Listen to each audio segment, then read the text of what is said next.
in their veins. Mackey and Judd on SKOR North and SKORNorth.com. Well, I mean, he may have had one. I mean, we're all going to have a play here or there where it's not perfect, but, you know, CJ's a great player, and he's the kind of guy that, you know, you make a mistake, clean it up, you know, it doesn't happen again. Were you guys able to figure out the source of the false starts or anything? No specific one reason recurring over and over and over. Just, you know, variety of reasons. CJ Ham jumping twice in the first 3 minutes of real time of the Vikings' first game. He jumped offside before they ever snapped the ball for the first time in the 2021 season. Yeah. Well, this is Mackey and Judd, daily Minnesota sports entertainment. And are you guys like me? Like, I sat and I scrolled through social media and was going back and forth, woke up in the morning.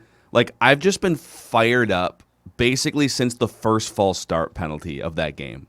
Like, it's been almost 24 hours, and I am just still fired up and ready to lash out at this football team. My timeline has been an experience of a lot of people who clearly are listeners or viewers of our show, so they sort of agree with our stance of the goal here is to win a championship. But then I still get the stragglers about like, well, you can't blame this on Kirk. I keep saying I'm not trying to blame it on any one player. Everybody could take blame. We have this weird thing where we like want to protect certain people. Mm-hmm. It's like after a game like that, don't protect anybody. Dude, Kirk can't be. No, everyone gets blamed. Like this is if five guys rob a store and you're like, well, Ted didn't really do much wrong. He was Bruce Arians with that thing strapped across his chest outside. Ted didn't really. I mean, the rest of the four, they're bad guys. But Ted, let's cut him loose. Yeah. Ted doesn't have the infrastructure around him to really. Yeah, exactly. Actually, he has a college degree. Can we let's fire up Monday statements here on Mackey and Judd as we do, and I'm glad you played a Kirk Cousins clip off the top, and Judd, I'm glad that you said what you said, which is why are we trying to like absolve anyone of blame from that game yesterday?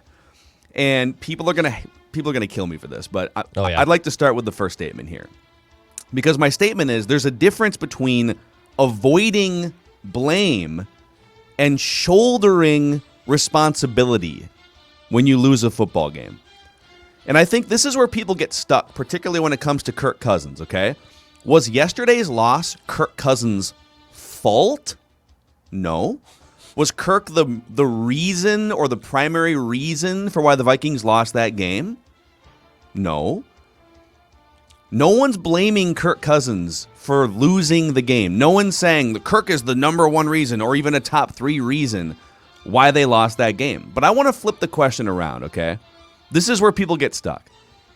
How many times in 3+ years has Kirk been the reason for why the Vikings rise above a messy game, a game that's not going their way, a road game, whatever the situation is, a deficit late in the game, defense is not playing well? How many times in his 3+ years has he been the reason that you've been pulled out of the muck and won a game? How many top 6 or 7 quarterbacks, and I say top 6 or 7 because Kirk's cap hit is he's the second highest paid quarterback in the NFL. How many are like the top 6 or 7 quarterbacks, the Russell Wilsons, the Pat Mahomes, the Tom Bradys, right? How many of them and their teams lose that game to the Bengals yesterday? That's where I'm coming from. It's not about he's to blame. He's not to blame. But he's not the reason, really, ever. Maybe like a small handful of times you can count in his 3+ years with the Vikings that he's going to say, all right, wow, this is chaos, but damn it, it's the freaking Bengals. But he brought them back in the second half. Not enough. You had time to score a touchdown. Go score a touchdown. What happened on the first overtime drive, right? Well, Dalvin fumbled on the second. What happened on the first overtime drive? Like, I just need more people shouldering responsibility for when games like, well, it's not his fault. It's not his fault. It's not his fault. No. What's the solution? And Kirk is very rarely part of the ultimate solution for winning games like this, is my point. I feel like there's a faction of Vikings cultists who after a game like that desperately want to take your thoughts or eyes off the issues and problems. And so they're like, well, you can't blame this guy. Oh, look at Greg Joseph made a 53-yard field goal. Or look at the punt. That last punt was great.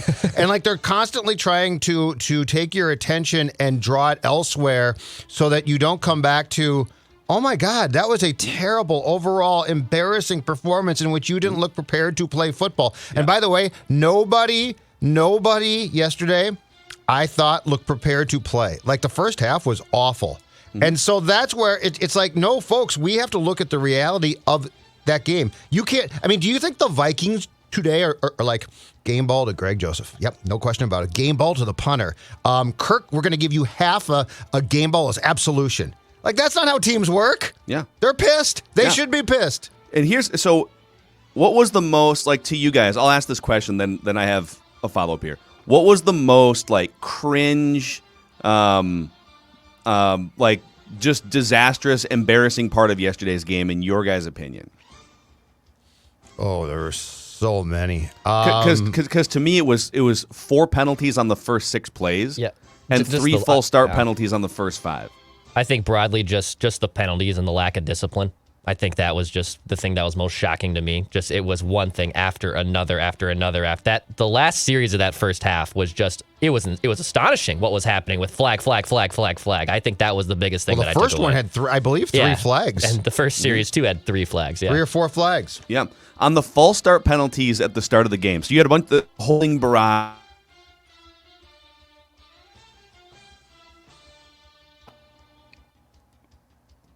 Go ahead, Judd. Did we lose him? Yeah, go ahead, Judd. All right. Here's my next statement. No. I'm back. Oh, he's back. I want to finish this point. I want to finish this point. Sorry. I don't know. The Gremlins the last 2 days have been nibbling on my internet connection. So before Rick Spielman and the Wilves cut my connection, how dare you say, before KFXN says, how dare you say anything negative about this team?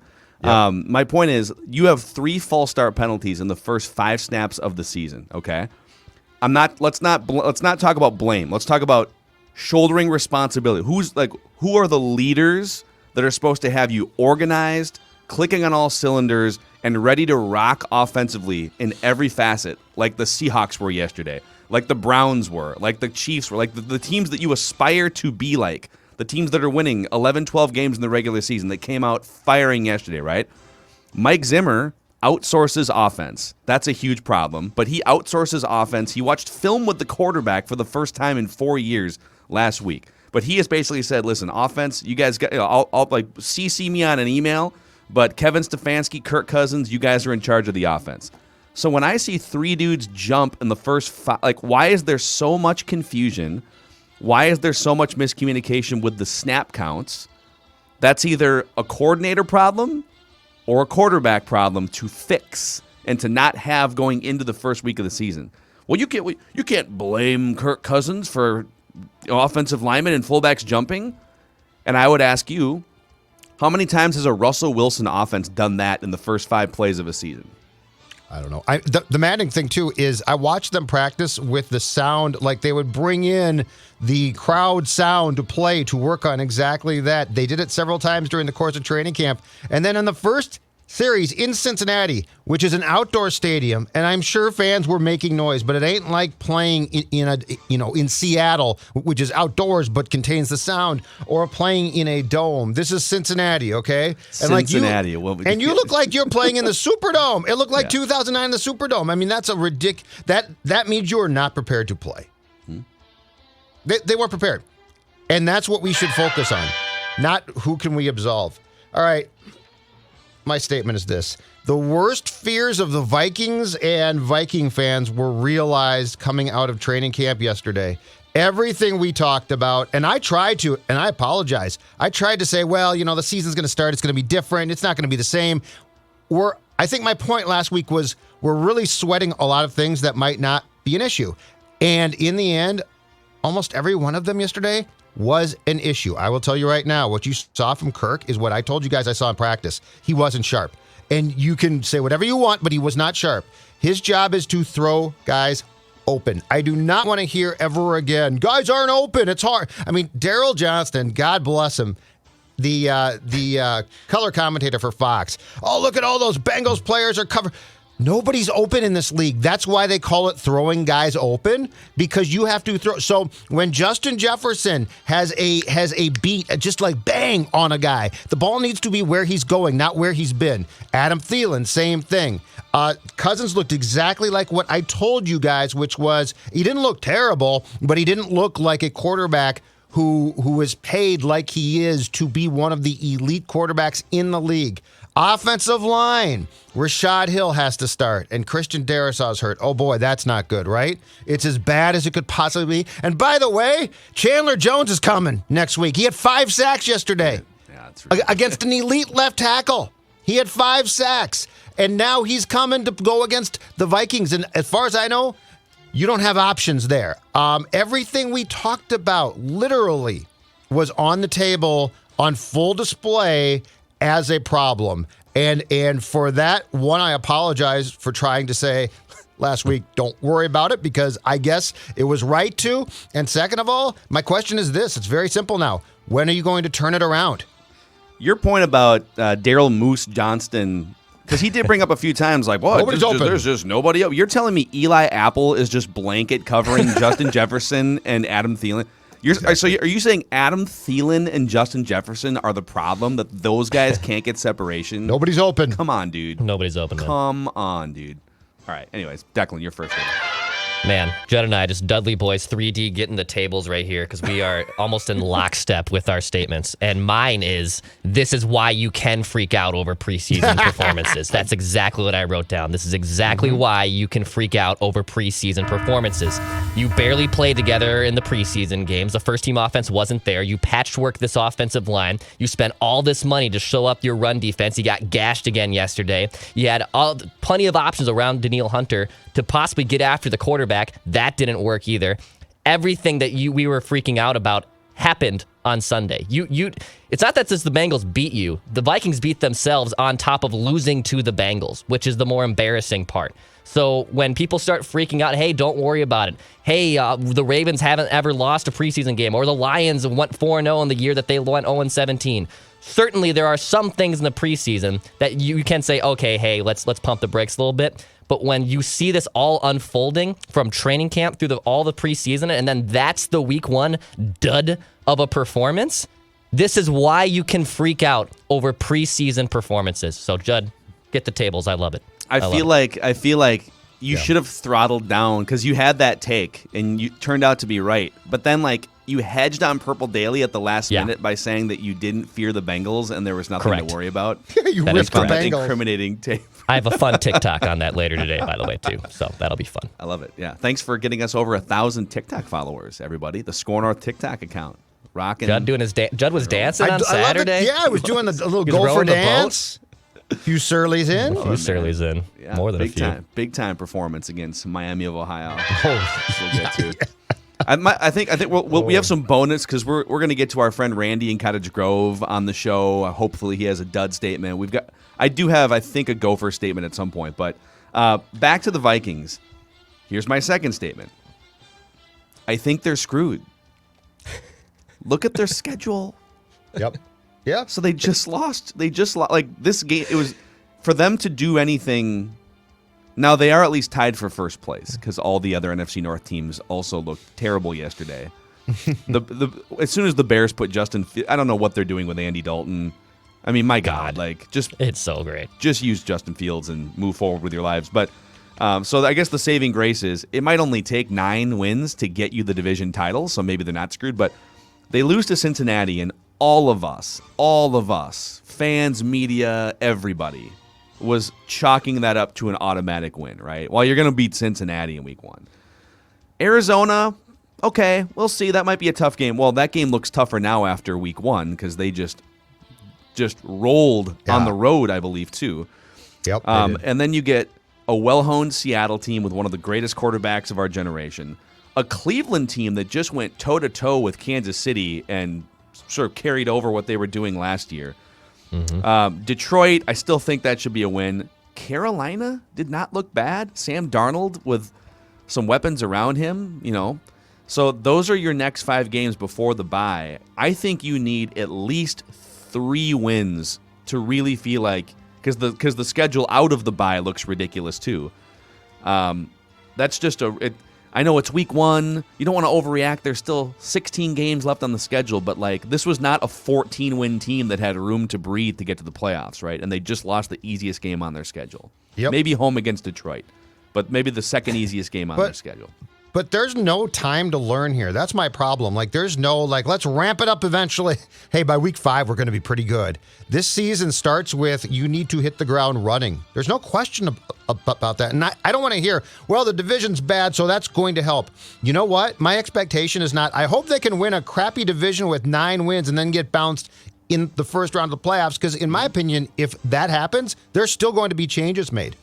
Like, I'm not dumbing down my expectations. The Vikings didn't show up in Cincinnati. They did not show up. Let's be very clear. I got a tweet from, the Bengals played a nearly perfect game. What are you talking about? No, I didn't. They wasn't even close. But what are you watching?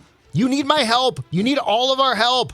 Like, if that's what you really saw, we need to sit down with some surlies and watch games together so that we can come up with a proper plan for your fandom. Like, I'm an advocate of the fans, but the Bengals played a nearly perfect game? Come on. Yeah, it's okay to just call it like you saw it yesterday. All right, Judd, your second statement. Very simple. Garrett Bradbury is not a starting center in the National Football League. I can't take it anymore. I can't take your center. You know, we are so delusional, and this includes us at times too, because we're well, this guy's going to be okay. Yeah, his guards are different, so that's going to help him, or he's going to be tougher now. He's learned, and it's the same every time. He's being forklifted back into Cousins or into the first row of the stands. We'll talk about, the pass blocking grade was, the run blocking grade was good. It doesn't matter. It doesn't matter. Garrett Bradbury got walked into Cousins for a sack again yesterday, and that was the tip of the iceberg. He is not a starting center. He is a first-round bust. He is a bad draft pick, and that is a monster miss by Rick Spielman. PFF grades came out too, and Garrett Brad. Are we on the same page? Garrett Bradbury with the lowest grade of any offensive player for the Vikings, a 37.4 grade in yesterday's loss to the Bengals. His pass blocking grade on a 1 to 100 scale was 27.4, and he allowed the second most pressures of any center in any NFL game yesterday. The Dallas center allowed 7 pressures against that Tampa Bay front. What did Bradbury allow? 4. And that's it. So he allowed 4 and then took 2. So if you combine his penalties with his pressures, it was 6. Yep. And they had 61 dropbacks, but 12 were penalized and didn't count. Or Kirk might have run once. But here's the other thing. So I agree. He is at this point. It's like, dude, if the Bengals are doing, and the Bengals have a couple guys up front. Don't get me wrong, but like. There's going to be some opponents on your schedule that are going to be much tougher to handle than the Cincinnati Bengals defensive front, okay? But even with that, it's like he was terrible and still only, quote-unquote, allowed 4 pressures. And so I'm wondering, like, there's got to be 6 or 7 other plays when you go back and look at the film that maybe weren't classified as pressures, but didn't make life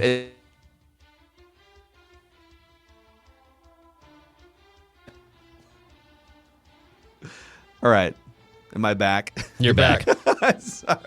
I get a little too negative. The Vikings cut my connection. I'm saying, like, he was bad, but I feel like 4 pressures, if you go back and watch the film, I'd like to know what are, like, the gray area plays where it wasn't a pressure, but he got forklifted back and didn't make life easy for the quarterback, you know? Yeah, he gets pushed around continually. And there's no, by this point, workaround to that, right? Like, there's no, hey, here's what we'll do. We'll put another guard by him. No, it just doesn't work. And it's going to continue to be a theme and a problem. And in Kirk's world, that's probably about the worst thing that can occur because that pressure is immediate. And Kirk's going to, as he proved yesterday, there's times he defiantly stands there and the pressure is coming and he doesn't unload the football. He just stands there. Dex. All right, my next statement. It is stop using traditional passing yards as a crutch to why a quarterback played well. For our video audience here on our YouTube channel, this is from NFL Next Gen Statistics. So this is Kirk's all of his throws. He attempted 49 passes yesterday. And I know it's a little hard to see on this side. I'm trying to zoom in a little bit.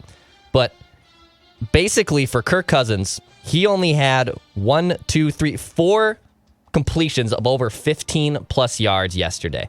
Now, you missed some on the in the on air, the left or sidelines. is this air completions, or is this yardage? Yeah, this is air completions because these are all the completion passes that he had. So through the air and shoving the ball down the field, he barely took any attempts. He barely took any completions. The bulk of them came right there, literally dink and dunk and get some yak that helps bring up his passing yards.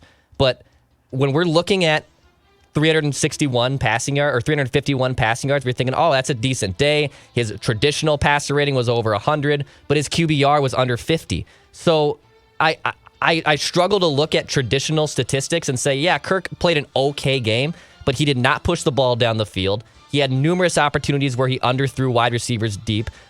Justin Jefferson looked obviously frustrated in the first half and was basically not even used for the first 2 quarters. We have to also look at the entire different statistics. There's other stats out there that can help us prove if Kirk Cousins had a bigger and better day. But when you see all these dink and dunks and he did not push the ball down the field, and some of that's on the offensive line for sure, I mean, you got to take more shots. So I don't want to hear, 351 yards in traditional statistics. That doesn't work for me. I need more from Kirk Cousins than pushing the ball down the field. He's just a guy. His average depth of target on Sunday was 5.8 yards down the field. But what people are going to say is, yeah, well, his offensive line doesn't give him any time. But if you watch that game, even as bad, the offensive line was mostly bad in penalties. They only allowed 11 combined pressures in his 49 throws. So on 38 of his 49 throws, he either had a fully clean pocket or a clean enough pocket to do something. Yeah. And they still only had a 5-yard average depth of target. Now, some of that play calling and design, I'm sure there's some schematic things in there that factor in as well. But the biggest criticism on him, he's very accurate, right? He's very accurate. But the biggest criticism is he needs to see a guy open before he throws the football. Yes, he's not going to throw those anticipation, passes like Brett Favre used to throw that people forgot about apparently 12 years ago. Correct. Yes.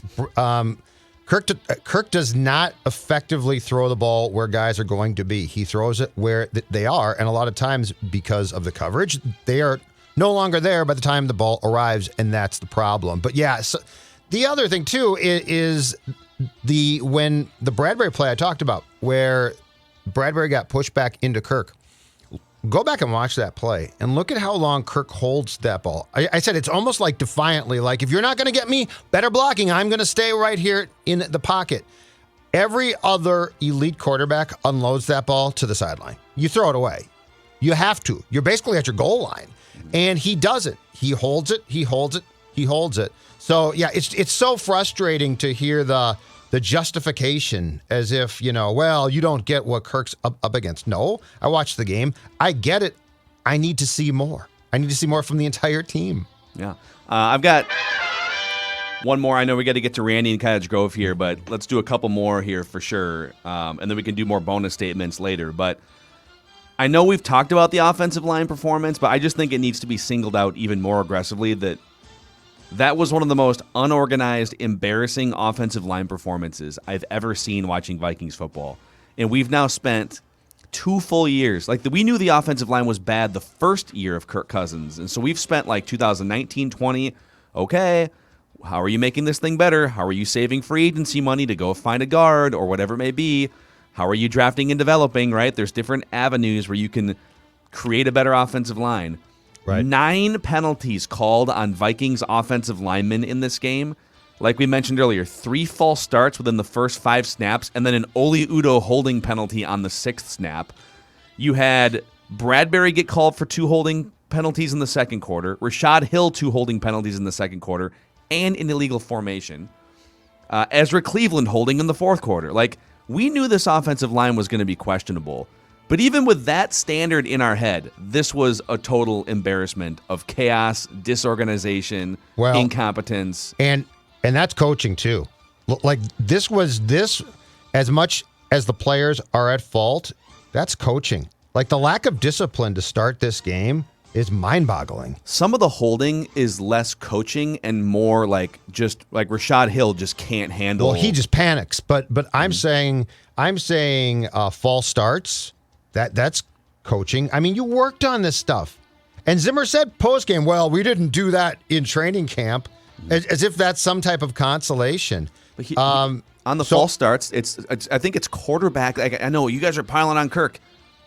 Kirk is the one delivering the play and the snap count in the huddle, and then he's the one barking the snap count at the line of scrimmage. If guys aren't getting it 3 times in the first 5 plays, dude, that's on you, man.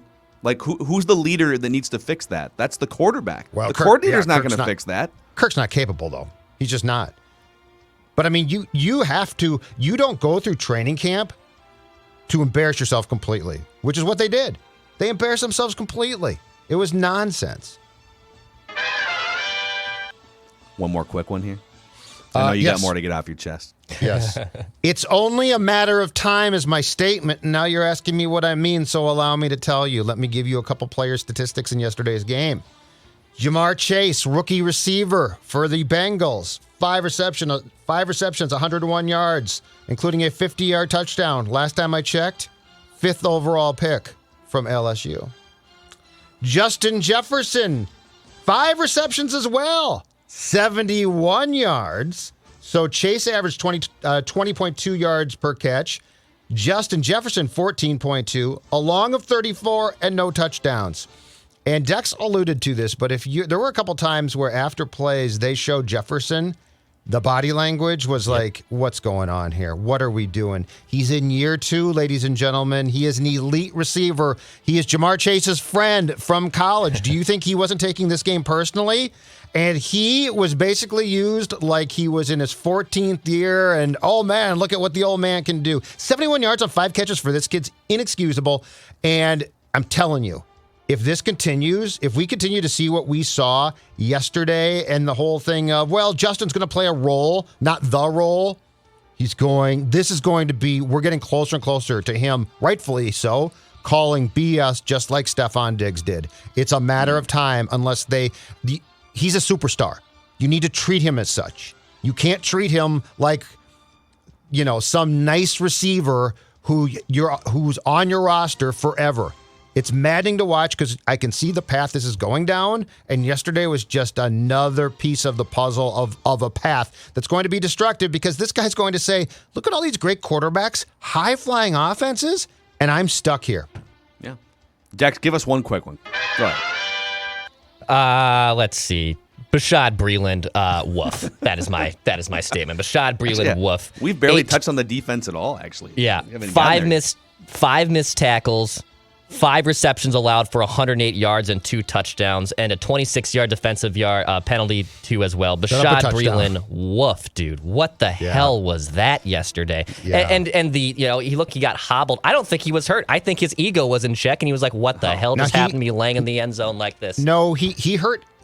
So he had shoulder surgery before he signed here, and he clearly, when he went to grab the receiver on the 26-yard PI, he clearly grabbed him, and his shoulder popped. Well, but still, he had a terrible. Too, but still, he had a terrible day, an absolutely terrible day. And the problem is, Cam Dantzler should be the guy. Oh, okay, I know. Next man up's your 3rd-round pick from 2020. Oh, unfortunately, he's inactive. Woof. Yeah, no, you're right. I'm with you. 150 yards rushing allowed too. Shout out to that new revamped Vikings run defense. All right, these Monday statements presented by our friends at Federated Mutual Insurance Company. Federated has been helping business owners protect themselves against risk. Take notes, Purple. You could use a little Federated in your life. And they've been helping companies protect their employees as well. So focus on risk management and training to help positively impact your bottom line. That's what Federated helps with at federatedinsurance.com. And remember, at Federated, it's our business to protect yours.